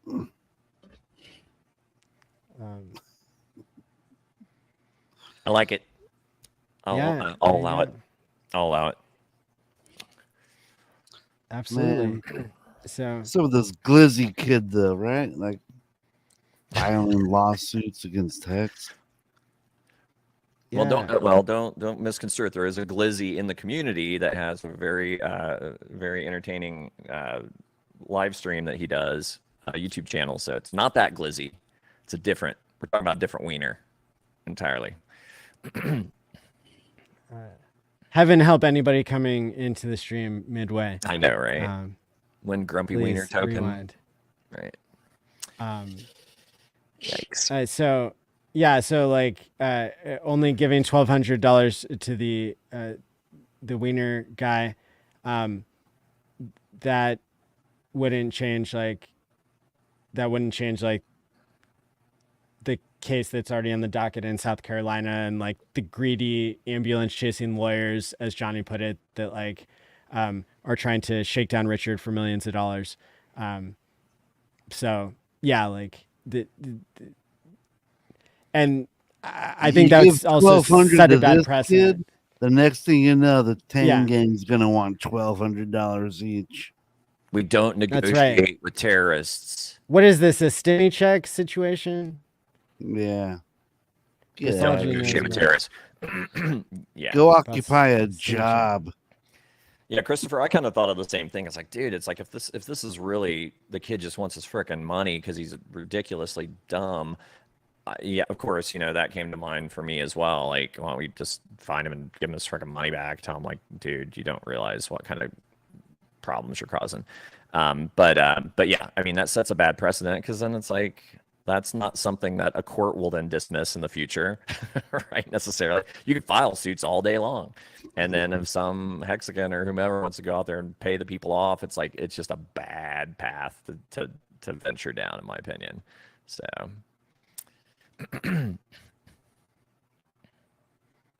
Right on. I also thought about just showing up at his hot dog cart and buying him out for the day after day, just buying all his hot dogs and giving them away, But it's like, my brain went in a million different directions with this thing. Trust me. That'd be a a good one of those like those videos where you go to the street vendor and you go, how much for everything? right. Hey everybody, free hot dogs, free hot Right. dogs. Yeah. Exactly. Get it going viral. Grumpy Wiener's a sensation. Force all this nonsense. Force him to hand out a Welcome Hex him back in the business Hex card meeting. with every hot dog sold. Right. Well, don't force him. Like, convince him. Like that he misconstrued it. He didn't understand what he had invested in, and maybe me. I love a redemption story. So, dude, I don't know, but yeah, I mean, hopefully, there. I saw where somebody sent $10 and didn't look like they're a whale, but hopefully, you will be able to raise some funds to get this attorney to at least show up on Tuesday to ask for an extension, if nothing else, and see where it goes from there. So I'm hopeful.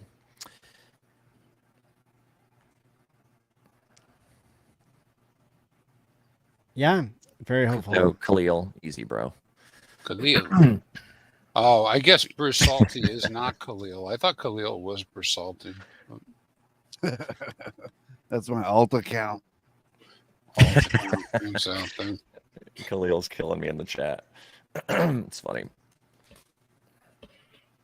Wah, wah, wah.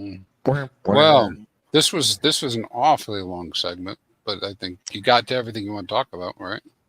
Yeah, So- like Should we let that get me cook out of and this. switch? Okay, well, let's talk about there was a new terms of service for MetaMask. Did anyone see that? Oh, who reads that? Nobody, but this guy. So I read it over, and it's like more of the same, just like less privacy and more information that you don't necessarily want to sign away. But hey, that's the nature of the world we're in. But so be aware of those things and which wallets you choose to use. It's a pretty mouth. Yep. Could you imagine if this was the headline? Hot dog wiener kid takes down Hex. More at 7. Altcoin Daily would eat that alive. Somebody's asking about the meetup that Hexicans are doing at the Bitcoin Nashville event on July 25th to 27th. I know Big Kurkowski bought a booth there for the highest of stakes, and I know that many Hexicans, including myself, will be going again this year. Damn. Actually, I saw that the tickets are like a fourth or something. Yeah, they're like a fourth of the cost that they were last year. So that's really good news. And I'm trying to contact them to see if we can get like a group discount or something. But I'll hopefully have more information about that next week. Nashville is a fun city. That should be a good time for all. I wish I was available and I would run down there and check that out. But I will not. A lot of the guys that I met at the Ethereum conference in Austin, they're all going to be going because I peer pressured them to go to the Bitcoin thing too. So everybody loves Nashville. Yeah, Nashville's fun. You know what I love? Nashville hot dogs. Sorry. They've got some Jack's Barbecue. Check it out if you're down there. It's good stuff. Right on the honky tonk strip, main drag there.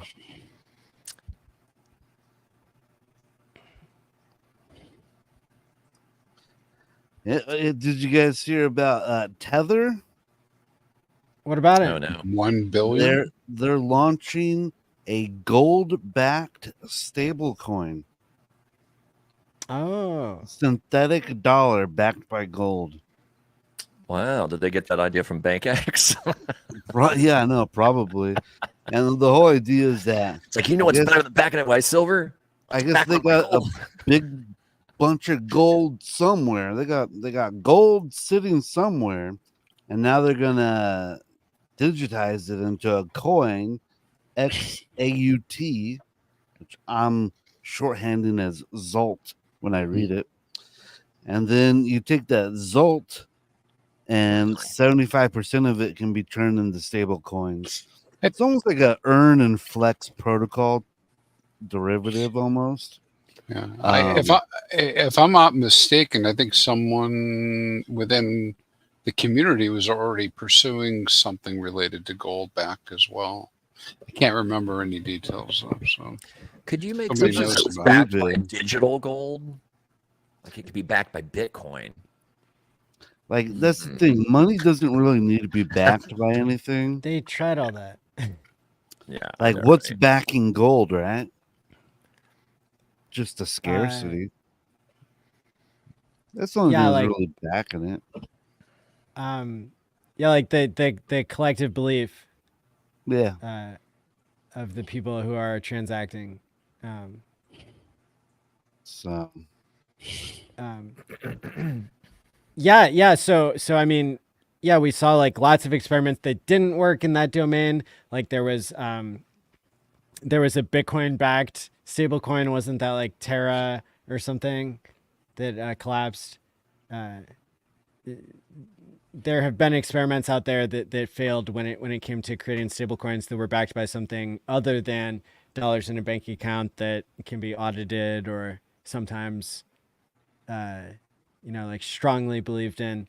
But I mean that's why liquid loans and these other protocols that have followed them, that's why that's such a revolutionary model where you don't need a middleman in order to have an over collateralized backing for something. And I know that the liquid loans protocol hasn't particularly performed financially for people who were getting the token from the start, but it's surprising and amazing and really cool true DeFi that that system continues to hold a peg, generally speaking, and it creates an alternative. I think in the next bull run for Pulse Chain that could really create something of value because it again detethers us from banks and middlemen. I'll have to find the guy's YouTube channel, but I've been watching some of his stuff. It was where I first heard about the Saudi Arabian thing where they were no longer going to support the petrodollar, which wasn't necessarily entirely true. But he had another video about M Bridge, and it basically is a distributed ledger, which is blockchain, right? Where all of these countries around the world, except the United States, are testing it out. And then in the same video, he had, I believe it was Jerome Powell, talking about how the U.S. would not be doing a CBDC, and because of how centralized it is. And then, he was essentially saying the Fed does not want to know where you're spending your money. If anything, it would be through the banking system. So you would still be going through whatever bank you choose. And then, of course, that the bank knows if you're using your debit card or your credit card, like where you're using it already. But I just found that kind of interesting as far as, the narratives in the political space around crypto in the US with the upcoming election, and how we could, how funny is it to think that, the United States could be a bastion for DeFi and freedom of, self-custody in the world. If everyone else is kind of kowtowing to the CBDC digital yuan narratives that are going around globally with all the globalists, be kind of interesting to see if the U.S. is on the right side of this one. It'll be possibly discussed crypto at the presidential debate that's happening next week on Tuesday. So we've got That's what made me think of it. Yeah, like so many. What we have the South Carolina court case happening next Tuesday. We have Game Theory Gang next Tuesday, and a presidential debate. It's a triple header. Yes. Yep. I want to watch the debate live, though. Is it going to be on when we're on? Pretty good. I do love a good presidential debate. Yeah, maybe we'll have to. Maybe we'll have to. I just like watching all the clips out of context. I bet you do. I read the end of books. Yeah, I can see that. Hey, Hexagon lost in Asia 8,000 APY, 8,000% is about a 200x payout from where we are today. Wow. Now, Brisology, I did see your post on the gold-backed stablecoin thing, and you raised a perfect question. You said, what was it? Like, how will the gold be audited? Something like that. I don't remember. I make so much useless tweets. I don't even remember half of them. Oh, God. This one was useful. It stood out to me as you were asking the right question of, where everybody kind of goes wrong in this whole digitizing digital value. The reason why, Bitcoin is different than the dollars in your bank account is because the dollars are promising you something that can only be delivered by a middleman. Whereas like in Bitcoin, it is decentralized and permissionless, and you trust code. Yeah. But that's because it's digitally native, and because it's created digitally. You don't have to digitize it, and you don't have to like link it to the real world, other than through exchange. So it's cool. Like that gold-backed XAUT. It's like now they have to hire someone to guard their gold reserves. They got to pay security. They got to pay. There's a bunch of negative externalities, right? That's right. Exactly. Versus with Bitcoin, it's all digital, so the cost to store that is a lot lower. Absolutely. Store digital gold. I think we're onto something. Yeah. One bite at a time. That's it. Brisology.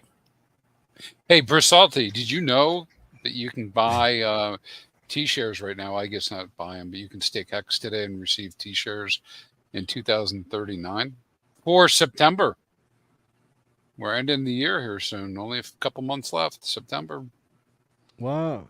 You can join the rest of us. Quattro Cinco, baby. What's the cost these days? Last time I looked, I don't remember what it is right at the moment. $220 a T-share for a full-on T-share. Of course, going out Quattro Cinco, divide that by 371, $75. Wow. $75 a T-share, baby. Yeah, I'm sorry. I interjected that, and Maddie was just trying to get Brisology to think about that with me. I'm glad you did. I'm going to tell you the truth. I'm kind of against the Quattro Cinco stakes now. I like to do I like to go like a 5-year stake, at the max. And with that said, I do have Quattro Cinco's, but I think I think Dip Catcher brought up a good point about how much the block size of them will be. So I don't know. I think that's something to consider. And 15 years is a very long time. 5 years is too, but I think 5 years is a much more acceptable. Yeah, risk yeah. with The thing is, there's a huge difference, of course, between the 5 and 10 year mark with the number of t-shirts you get, and so Yeah. like you miss out on that exponential rise in the t-shirts. The reason I'm focusing on the 15 anyways has to do, well, first off, to your point about time passes, man. 5 years has already gone by. I mean, That's true. in a couple months, my first Quattro Cinco was already a third done. I didn't expect that. I don't know what I expected. I mean, I guess I expected the time wouldn't stop. I don't know, but I mean, but Seems to here we speed are. up, Yeah, here we are 5 years later. But right? I keep bringing it up every chance I can get, guys, because I'm taking the gamble, the risk, right, of doing Quattro Cinco's, because I think through my own research, right, that I think it could be like a asymmetrical thing, right, like off the hook, because meaning, what do I mean? I look out there and I see 20,000 t-shirts out in 2039.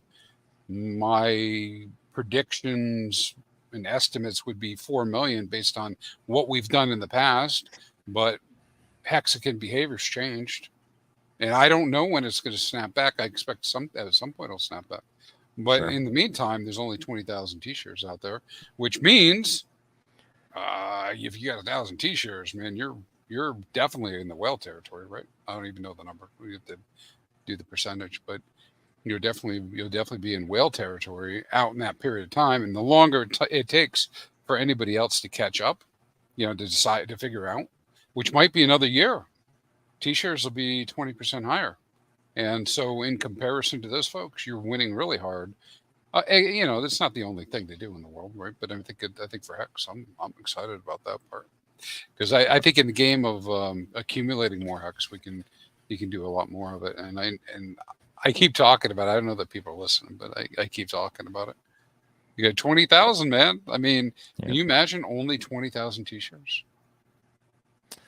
Yeah, I mean, it's there's an argument too. We've talked about this before about structuring, and obviously, in the early days of me creating my ladder, it was hilarious and there was no structure to it. And then eventually I kind of got wise and I made somewhat of a structure that I'm pretty happy with. But then, the next iteration of that, if I had, the forethought, is to try to structure it around bull and bear cycles, because and it wouldn't be hard to figure out the math on that either. It's like if you look at, the presumed number of t-shirts you would have on a 10 or 15 year stake versus a 5 year, and then what those prices project, like where the price would need to be in the following bull, that would have made the shorter stakes not a good idea, because the theory would be that you would be able to be having the bulk of your stakes come out in a bull market, theoretically sell the top, right? And then you could dollar cost average in as it, through the bear and rinse and repeat. And would you come out ahead versus just staking? And that would be an interesting math problem to look at. And it would all be relative to how, where you got out and where you tried to get back in, and if you actually did that, and then also where the price is in the following cycles, where your stakes would be coming out. So Yeah, sure. For the math nerds out there. Well, Crispy, I think where the 15-year ladder comes in is it kind of helps a little bit with the idea that we don't know if things will change in the future, right? And of course, you can take that even deeper, and people do quarterlies types of ladders and whatnot. But yeah, you're right. I did an analysis this last week. I posted some of it in my chat, but where I was just looking at if I was getting into Hex today, because people are always asking this question. I mean, I get it, right? I mean, prices are down, everything. Like, why would I be interested in staking? And so I went and looked, and I compared CDs to Hex staking, and I said, well, does Hex staking beat CDs? Yes, right now at the current price of Hex, yes, right. And then of course, you get price appreciation. It'll be better than CDs. It'll be even better than that. It'll beat it by a lot, right? Not just a little, but by a lot. But then I went the other direction. Well, how much how much can I withstand as far as price drop?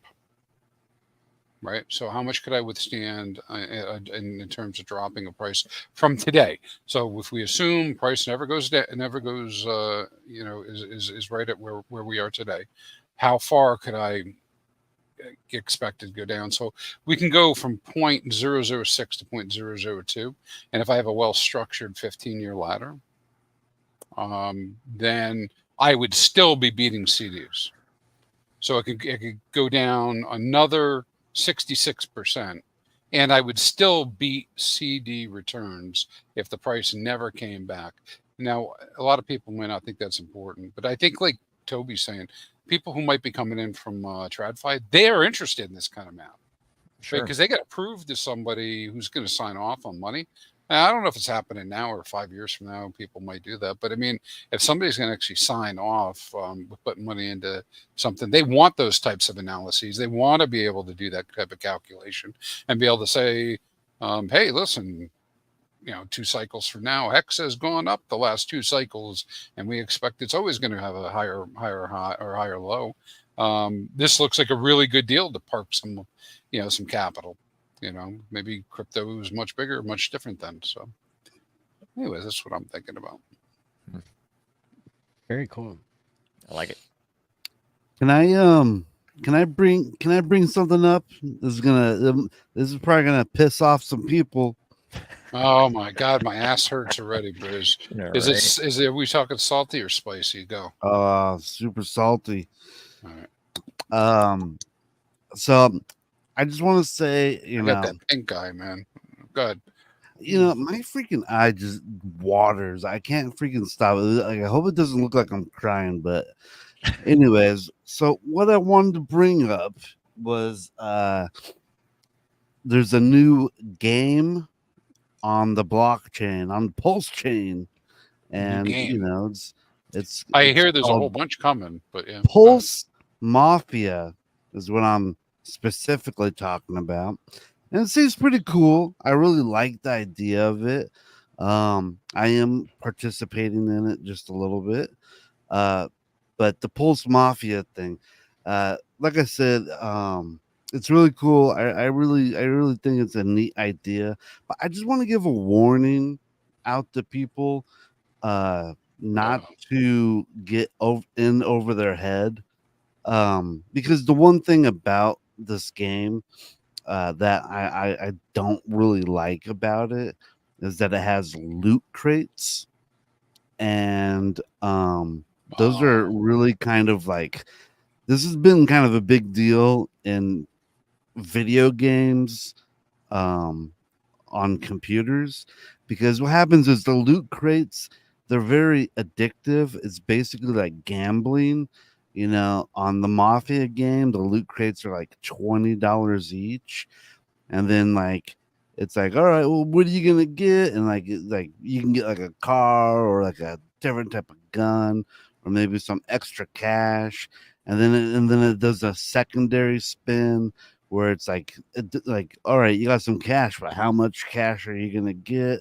And you can get like 50,000 or up to 5 million in-game currency. I just want to say, guys, be careful when buying these loot crates. Like, I saw Lit from My Life is Awesome. He did a stream where he was opening 45 loot crates, and that's like $900. That guy spent $900 on game stuff that you can't really get out of the game. Like, would you spend $900 on the latest Grand Theft Auto? No, you'd be upset if it was more than $100. And that game is probably going to take 10 years to make, and it's infinitely more complex. All I'm saying is, be careful with the addictive gambling that is loot crates, guys. because I know there's other people that have spent over $1,000 on this game already.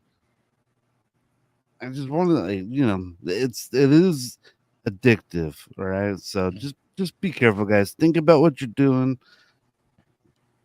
I know some of you in the chat are playing it. I got old coworkers that are in the chat that I know are playing it, and I know they've spent a lot of money on the game. I just want, hey, you know what I'm talking about. I'm talking about you, buddy. Anyways, Not me, dude. I learned my lesson. It's That's like a wholesome there was message. that is a wholesome message. Drip Fortune but, brought it up. And I was thinking the with same that, thing, but I'm there was sorry. So Okay. it's a wholesome message, but I don't want like Yes. the Jacob developer guy. I don't want him getting mad at me thinking I'm flooding his game and getting people not to spend money on it. Like The mafia will be after you. yeah, right. I'm gonna get the Pulse Mafia on me. There was a game on Facebook a long time ago called Mafia Wars that was very very similar to that, and people were dropping tons of money on it.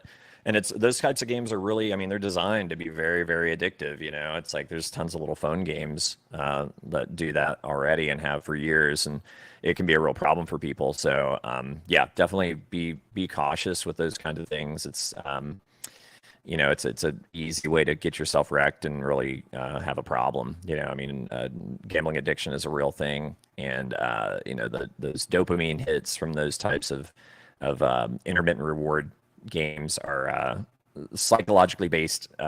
You know, studies have shown how crazily addictive that type of reward system can be, and it's real money. You know, it's like, you know, where you could, if you can be disciplined and, you know, mess around with a small amount that's inconsequential, that's one thing. But, you know, there are people that absolutely will ruin their lives with shit like that. So be careful.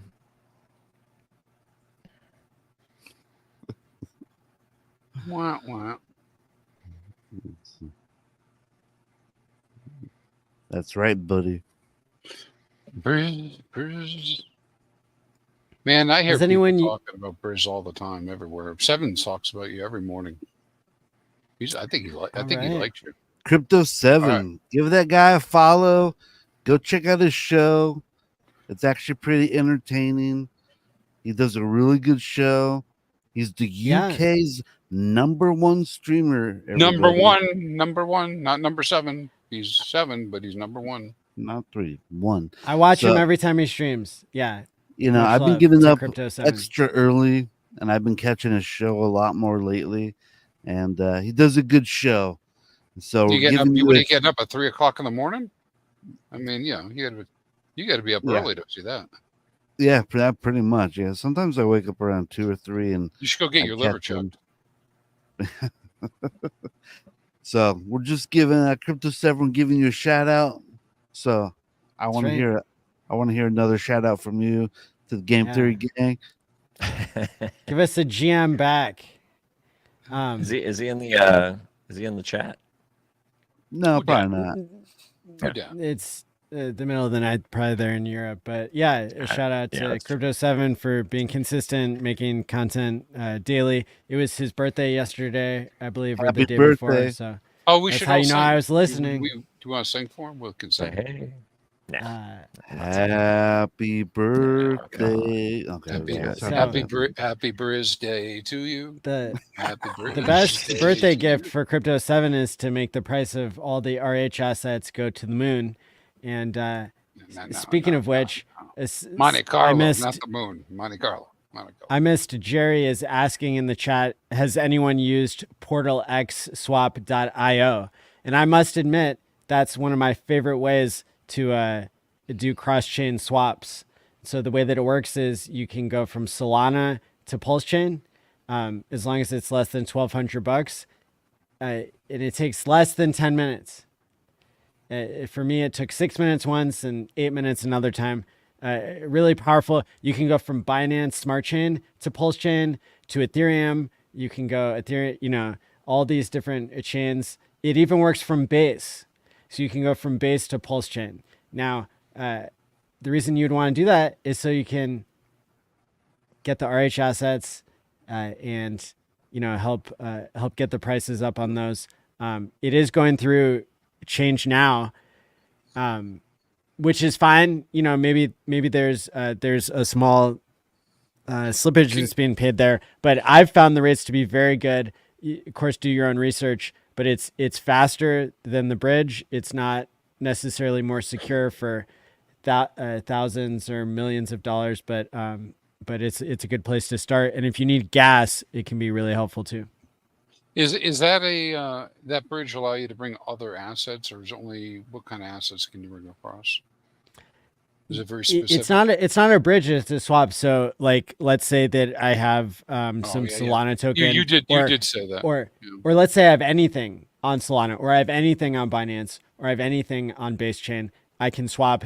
I can tell it what I've got, and I can tell it what I want, and it will make the swap accordingly within those price limits, because it has to route through Change Now, which has a cap on it for like KYC purposes or something regulatory.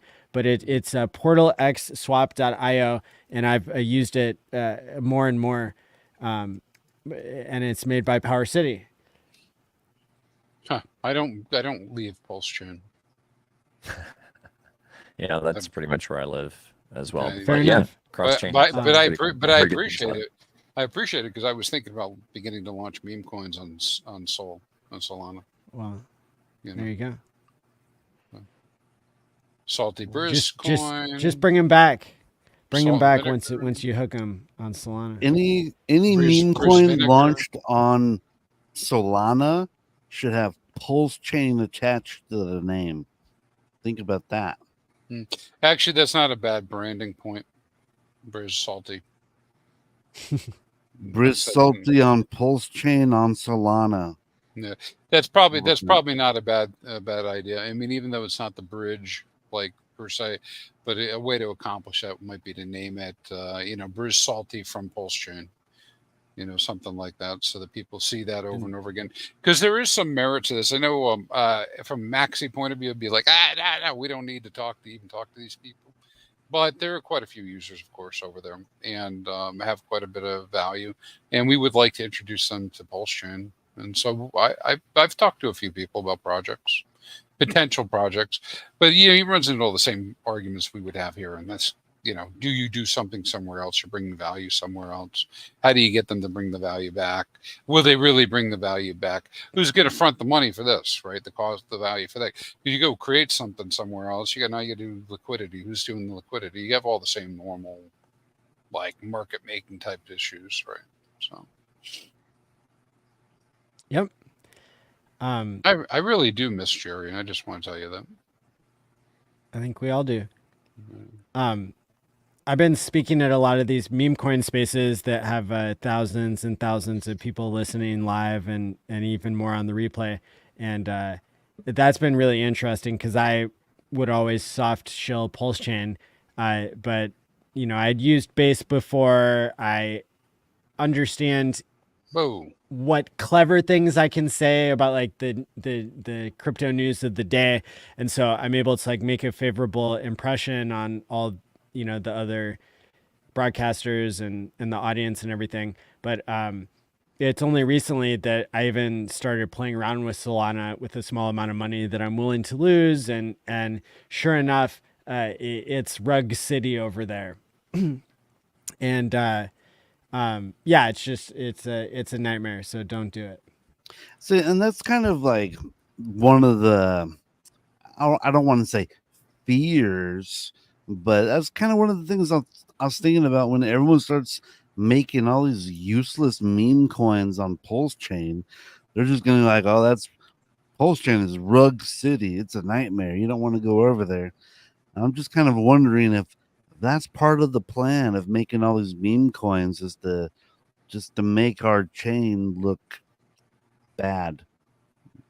Oh, like people are trying to make it look bad. Nah, Occam's razor makes more sense, right? People I never went on Binance just because I was just like, well, one, I was just not interested in anything on the chain.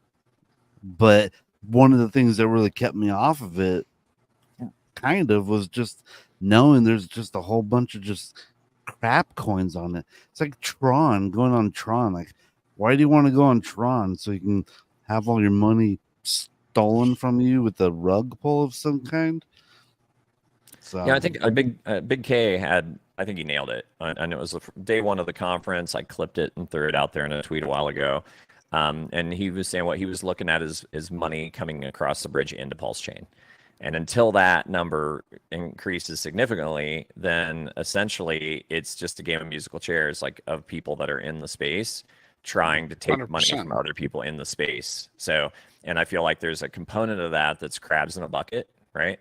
So they're going to tear down people with narratives that they don't agree with. Class war that we've seen between crabs the in a OGs bucket. and the new.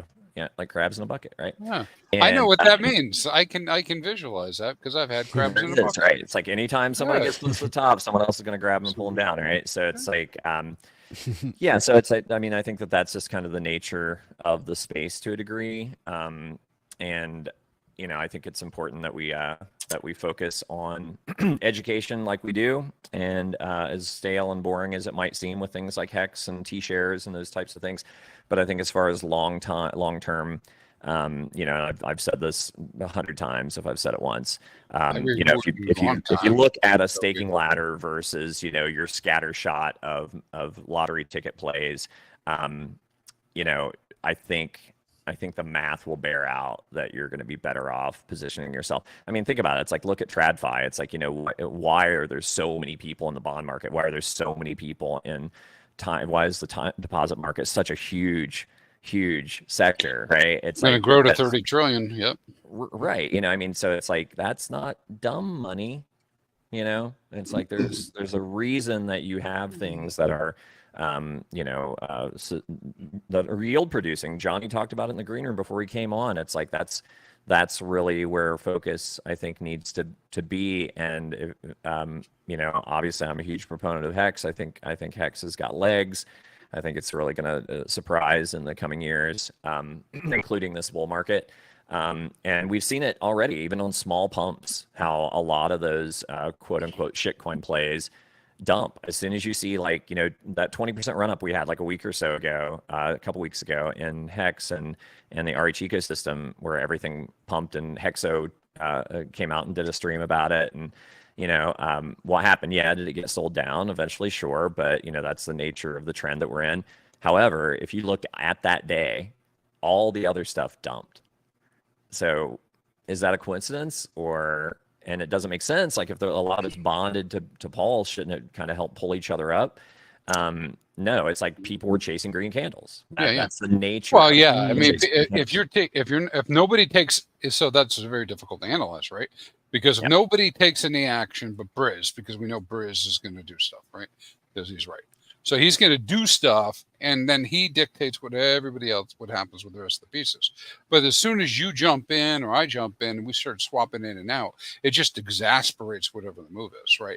It'll either stop it dead, reverse it, whatever, and you see the air come out of it.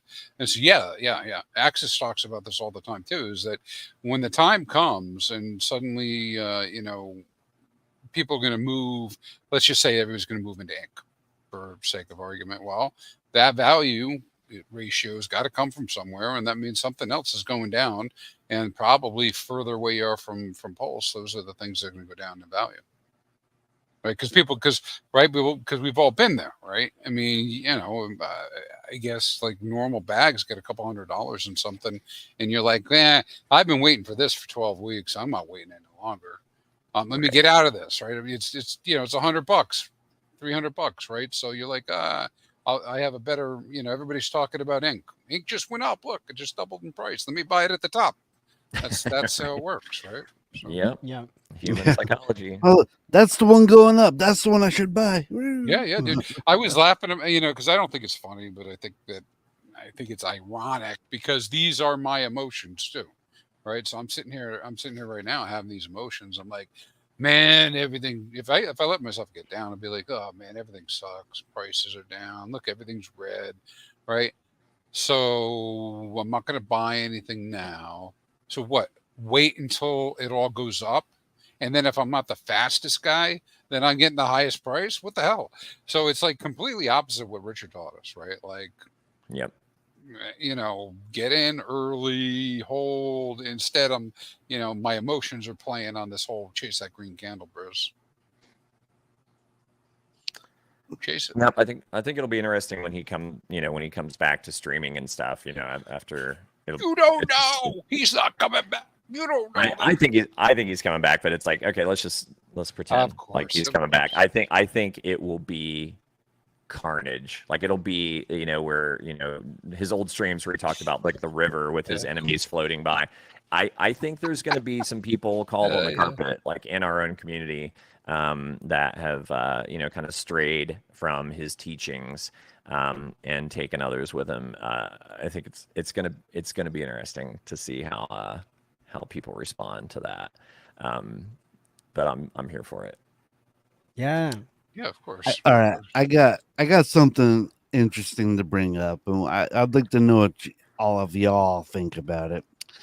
Go ahead, All Bruce y'all. Poindexter. All y'all, Tang Gang taking over Deck Screener.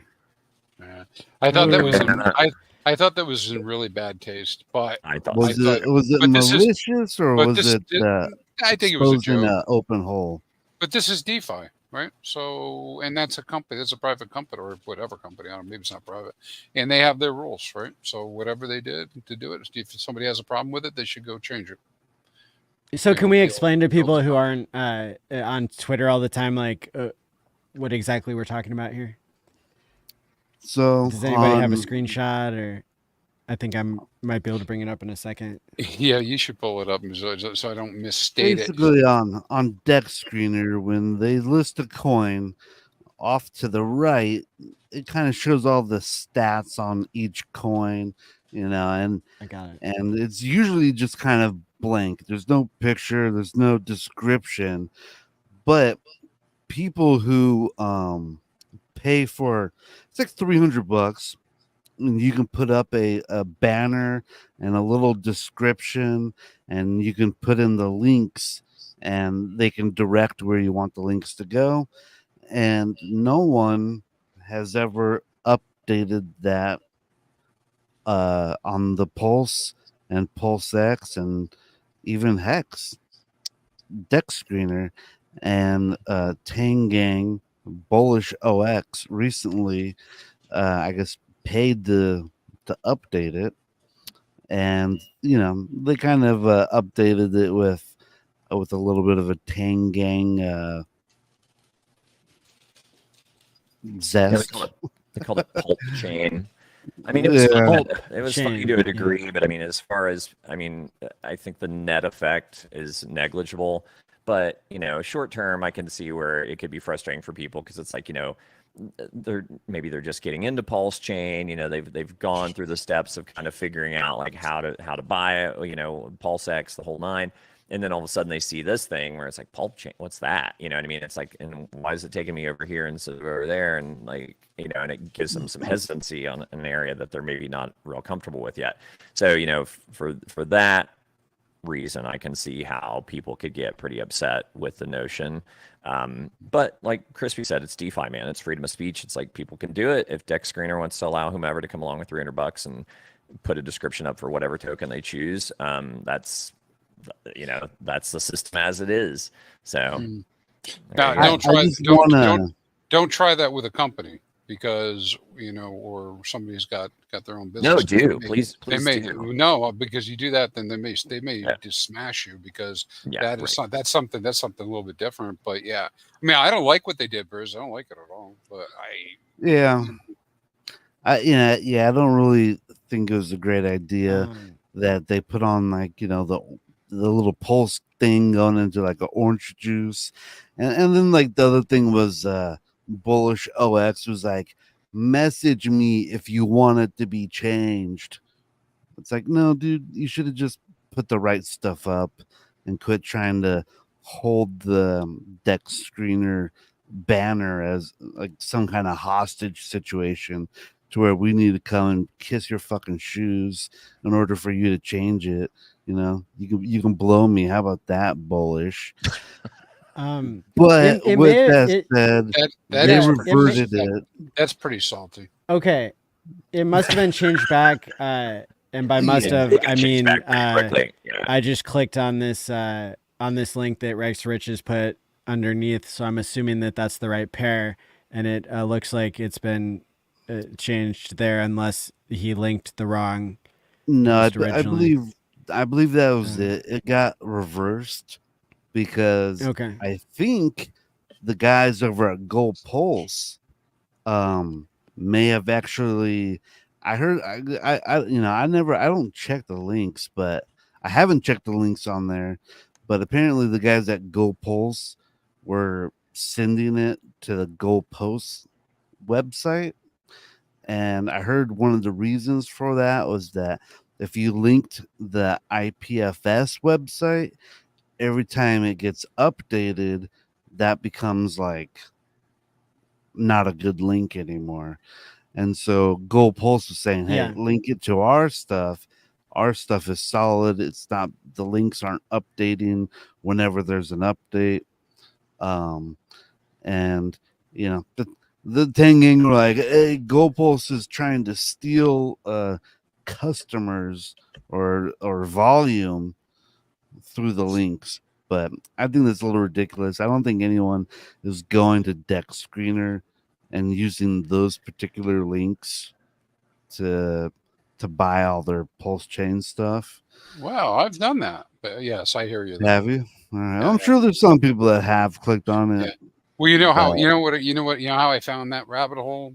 I went down that. I'm not saying go do this, guys, because you got to be careful where you're connecting. And you got to be checking everything. But we've got some dexes that I didn't know what the hell they were, and I was like, what the hell is Easy Swap, and what's this other dex one, and what's and I knew that we had we had the Uniswap fork, but I had half a dozen dexes that are up and running, and so I went there because it would actually give me a link to the dex too, and so that I could go see if there was an actual front end, go see what this organization or group was about, whether I wanted to report the information. That's how I ended up going and doing it. Right on. Yeah. Yeah, I knew it would be a fun talking point to see everybody's different reaction and opinion to the Tang Gang taking over that and making a big deal of it. They are masters of outrage. I think it's pretty. I think it's while I said I didn't like it, I do think it's kind of a little bit of a hilarious situation, right? Because I'm not Because gonna in the- lie, it's a little Yeah, funny. yeah, I would pulp chain. What the hell's pulp chain? But again, DeFi, man. I mean, there's always unintended consequences, and this is what we talk about all the time. Or there can be unintended consequences, and why when people are doing actual token contracts, it's so important that they either be like simple vanilla, like Matty token, where nothing's other than it's a token, or it needs to be really audited, because these, of course, they're kind of apples and oranges. I'm conflating the idea that if you don't do your research and really organize something really well, then these things happen. Now, why the hell does Deck Screener allow anybody who just writes them to change? Yeah, Why, right. why should that happen? I just Yeah, want to go on record. $300. 300 bucks is 300 bucks. I just want to go on record. I did try to bring up this information. I tried to get past this information to Richard and the OA and the African priest a couple months ago, back in March. And I didn't think I was even, I didn't know that like even I could even be allowed to update it. I was like, obviously they would want some kind of proof that like I had control of the keys or something, right? But apparently not. You just got to have $300 and the will to do it.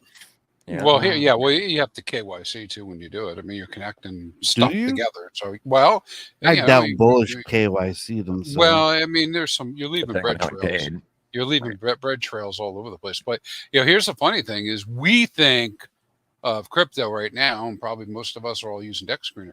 Hey, that isn't the only toolkit, right? There's a Gecko Terminal out there, right? That's another $300 or whatever the hell they charge. And then there's Dex Tools, and it's another one. And oh, by the way, Dex Tools captures all the pools with the right prices, but Dex Screener doesn't. And there's like all these different things going on.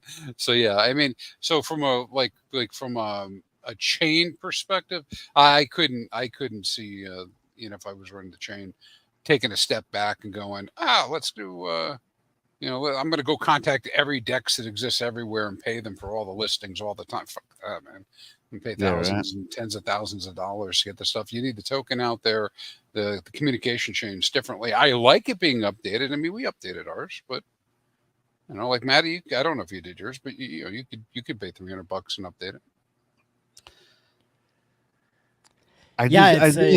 Sorry, it's out just there. one last thing. I think it just kind of go to me. It's like you always hear the thing, scammers always have money to advertise. And so it's just like, it's like, I don't want to say the scammers are the ones updating the deck screener, but they're the ones with $300. They're the ones getting the return on investment. Right? So, oh my God, Perez, you're terrible. They must have extracted that value somewhere. Interesting. Well, we started a little bit late, and I appreciate your guys' patience, and we've covered a lot today, going 2 hours and 5 minutes. Do you guys have any other insights to share at this time? I don't think so. Don't harass the glizzy boy. Leave the hot dog vendor alone. He's grumpy enough. Leave the grumpy wiener kid alone. He's saltier than me. And don't harass anybody, guys. Game Theory Gang does not condone harassment of our enemies. That's right. Cool. Well, yeah. Any whales watching, do us a favor and rewind to see all the good reasons why you can help with the potential outcome of the legal trajectory of HEX.